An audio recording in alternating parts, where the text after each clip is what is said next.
அதுக்கு அடுத்துதான் ஒருத்தர் எழுதியிருக்காரு. இதே போல பாப்பா ஸ்ரீமதிக்கு பார்த்தீங்கன்னா, எத்தனையோ பேர் எழுதிக்கிட்டு இருக்காங்க.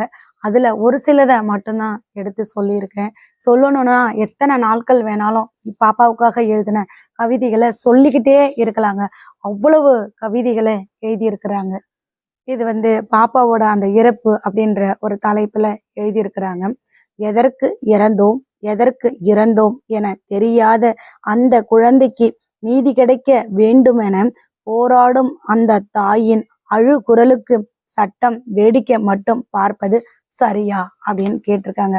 உண்மையிலே பாப்பாவோட அந்த உயிர் பிரிஞ்சதுக்கு யாருக்குமே எந்த ஒரு காரணமும் தெரியல. பாப்பா கூட எதுக்காகடா தேவையில்லாம என்ன கொல்றீங்க அப்படின்ற அந்த நேரத்துல பாப்பாவோட மனசு அவ்வளோ துடிச்சிருக்கும். எதுக்காகடா என் பிள்ளைய கொன்னீங்க? என் பிள்ளை என்னடா பண்ணுச்சு உங்களை? பள்ளிக்கூடம் படிக்க தானே வந்துச்சு. ஒவ்வொரு இறப்புக்கும் ஒரு காரணம் இருக்கும். ஆனா என் பிள்ளை உங்களை என்னடா பண்ணுச்சு? என் பிள்ளை இறப்புக்கு என்னடா காரணம்?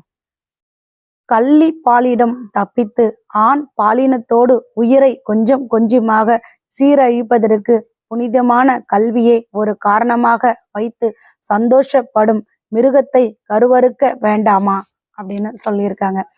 அதாவது அந்த நாளெல்லாம் பார்த்தீங்கன்னா பெண் குழந்தைகள் அப்படின்னா கள்ளிப்பாலை ஊற்றி கொலை பண்ணுவாங்க.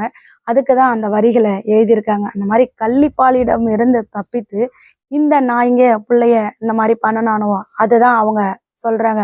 ஆண் பாலினத்தோடு உயிரை கொஞ்சம் கொஞ்சமாக சீரழிப்பதற்காக எதங்க பயன்படுத்தியிருக்கானோ புனிதமான கல்வி கூடத்துலதான் அவனுவ என்ன பண்ணியிருக்கிறானுவோ காண்டம்ஸை வச்சுக்கிட்டு பெட்ரூமை வச்சுக்கிட்டு இந்த மாதிரி புனிதமான கல்வி புழங்குற இடத்துல இந்த மாதிரி வேலையை பார்த்துருக்கிறானுவோ அதை தான் சொல்றாங்க. புனிதமான கல்வியை ஒரு காரணம் வச்சு இந்த மாதிரி சந்தோஷப்படுற மிருகத்தெல்லாம் கருவறுக்கணும்னு சொல்றாங்க.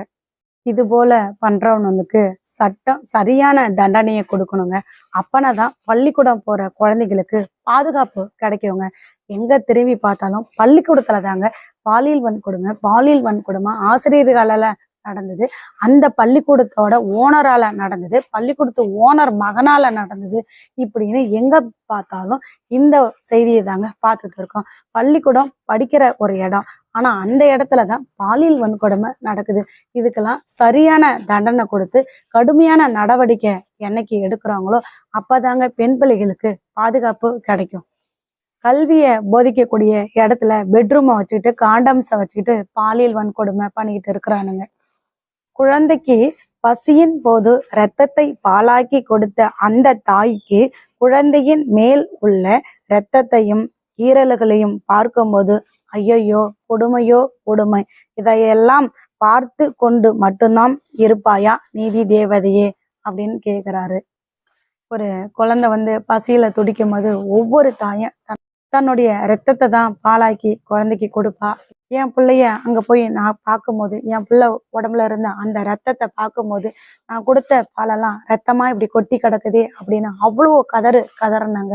அது மட்டும் இல்லாம என் பிள்ளைய நகத்துல மண்ணுப்படாம செல்வாக்கா வளர்த்தேன், ஆனா என் பிள்ளைய அவ்வளோ கொடுமை பண்ணி அவ்வளோ சித்திரவதை பண்ணி அங்கெங்கேயும் கீறல்களை ஏற்படுத்தி கொலை பண்ணியிருந்தானோ, இதெல்லாம் ஒரு பெத்த தாய் பார்க்க கூடாத அத்தனையும் நான் பார்த்து வேதனை அடைஞ்சாங்க.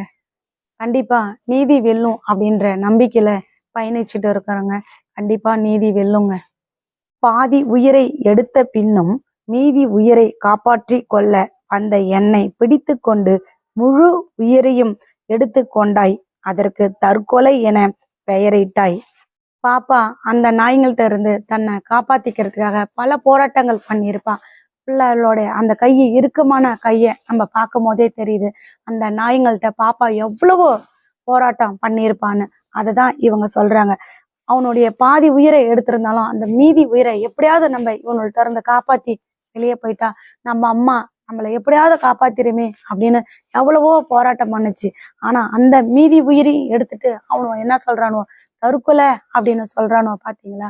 இது எந்த வகையில நியாயம்னே தெரியலங்க. அந்த மீதி உயிரையும் எடுத்துட்டு அவனும் அதுக்கு என்ன பேர் வைக்கிறானோ பாத்தீங்களா? அவனும் செஞ்ச கொலைக்கு தற்கொலை அப்படின்னு ஒரு பெயரை வைக்கிறானோ. என்னோடு முடியட்டும் என எத்தனை குழந்தைகள் பலிகாடாய் தன் உயிர்களை கொடுப்பார்கள் என தெரியவில்லை அப்படின்னு சொல்றாங்க. கண்டிப்பா பள்ளிக்கூடத்துல ஒரு பல பிரச்சனைகள் நடக்குது அப்படின்னா, அந்த பிரச்சனையை எதிர்த்து பிள்ளைங்க போராடுது அப்படின்னா, அவனுங்க வந்து விட மாட்டேங்கிறானோ, பிள்ளைங்கள வந்து கொலை பண்ணிடுறானுவோ. அப்போ பார்த்தீங்கன்னா, குழந்தைங்களோட உயிர் போகும்போது, இது என்னோட முடியணும், என்னோட முடியணும் அப்படின்னு தான் ஒவ்வொரு குழந்தையும் நினைக்குது. ஆனா, இது தொடர்ந்துகிட்டே போகுதுங்க. இப்போ அதே கள்ளக்குறிச்சியில கூட பார்த்தீங்கன்னா, அந்த சித்தா மருத்துவக் கல்லூரில 3 குழந்தைகள் எழுதி வச்சுட்டு தற்கொலை பண்ணிக்கிட்டதா சொல்றானுவோ. அப்போ அந்த குழந்தைகள் என்ன நினைச்சிருக்கும், நம்மளோட முடியணும். இனி இந்த மண்ணுல ஒரு உயிர் போகக்கூடாது அப்படின்னு ஒவ்வொரு குழந்தையும் நினைச்சிருக்கும். ஆனா அது தொடர்ந்துகிட்டே போகுது பாருங்க. அதே கள்ளக்குறிச்சியில அதே சித்தா காலேஜ் பக்கத்திலேயே பார்த்தீங்கன்னா, இப்போ நம்ம பாப்பாவோட உயிரை போக்கியிருக்கானுவோ. இப்போ நம்ம குழந்தையும் என்ன நினைச்சிருக்கோம், நம்மளோட இந்த உயிர் போறது முடியட்டும் அப்படின்னு தான் நினைச்சிருக்கோம். ஆனா அடுத்தது அடுத்தது நடந்துகிட்டே தான் இருக்கு. இப்போ கொல்கத்தாவுல கூட பார்த்தீங்கன்னா, அந்த மருத்துவக் கல்லூரி மாணவிக்கு என்ன நடந்தது? ஒவ்வொரு உயிரும் போகும்போது, ஒவ்வொரு உயிரும் அநீதியா போகும்போது எல்லாரும் துடிச்சிருப்பாங்க. நம்மளோட முடியணும், நம்மளோட முடியணும். ஆனா நம்ம நாட்டுல அதிகரிச்சுக்கிட்டே போகுதுங்க. இதே போல பார்த்தீங்கன்னா, எத்தனையோ பேரு எழுதியிருக்காங்க. இதுல ஒரு சிலத மட்டுமே உங்க முன்னாடி படிச்சிருக்கேன். ஒவ்வொரு வரிகளிலும் எவ்வளவு உண்மைகள் இருக்கு அப்படின்னு நம்ம எல்லாருக்கும் தெரியும். ஆனா சட்ட நடவடிக்கை எடுக்க வேண்டிய அதிகாரிகளுக்கு உண்மை தெரிஞ்சும் அவரு சொல்ற மாரி இந்த காங்கிரீட்டு செவரு, செடி, மரம், கொடிகளுக்கெல்லாம் உண்மை தெரியும். ஆனா அதுக்கெல்லாம் வந்து வாய் இல்ல. ஆனா வாய் தெரிஞ்ச அத்தனை பேரும் ஊமையா இருக்கிறாங்க. அவங்களும் மனிதர்களா இருந்துகிட்டே அவங்க மரம், செடி, காங்கிரீட்டு சுவரு போலே மாறிட்டாங்க. அவங்களுடைய மனசெல்லாம் வந்து என்னைக்கு மாறி மனிதனா மாறுவாங்கன்னு தெரியலங்க. காத்திருப்போம். கண்டிப்பா மனசு இறங்குவாங்க. அவங்களும் மனிதர்களா மாறுவாங்க அப்படின்ற ஒரு நம்பிக்கையோட காத்திருப்போங்க. Justice for Srimathi.